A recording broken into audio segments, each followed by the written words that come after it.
అందరికీ నమస్కారం. కౌన్సిల్కు ఏకగ్రీవంగా ఎన్నికవడం చాలా సంతోషంగా ఉంది.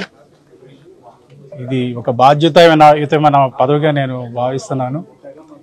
ఇటువంటి పదవిని నా మీద నమ్మకం ఉంచి నాకు అప్పగించిన జనసేన అధినేత శ్రీ పవన్ కళ్యాణ్ గారికి, గౌరవ ముఖ్యమంత్రి శ్రీ నారా చంద్రబాబు గారికి, జనసేన నాయకులకు, తెలుగుదేశం నాయకులు అందరికీ పేరు పేరున నా ధన్యవాదాలు. ఈరోజు డిక్లరేషన్ తీసుకున్నాను. ప్రమాణ స్వీకారం చేయవలసి ఉంది. ఇంకా ఫస్ట్ సెషన్ ప్రారంభం అవటం ఇంకా కొన్ని రోజులు సమయం ఉంది. డేట్ ఇంకా ఫిక్స్ కాలేదు. ఈ సమయం కౌన్సిల్ గురించి మరింత లోతుగా అధ్యయనం చేయడానికి నాకు ఉపయోగపడుతుందని భావిస్తున్నాను.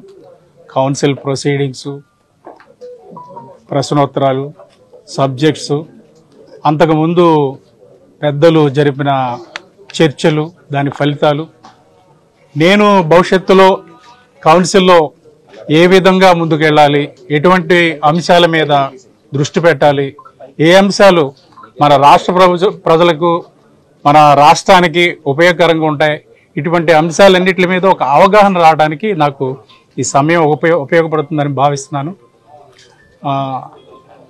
నాదైన కృషిని ఈ రాష్ట్ర అభివృద్ధి కోసం, ఈ రాష్ట్ర ప్రజల సంక్షేమం కోసం తప్పకుండా శక్తివంచన లేని కృషి జరుపుతున్నానని మీడియా ముఖంగా నేను అందరికీ సవినయంగా మనం చేస్తున్నాను.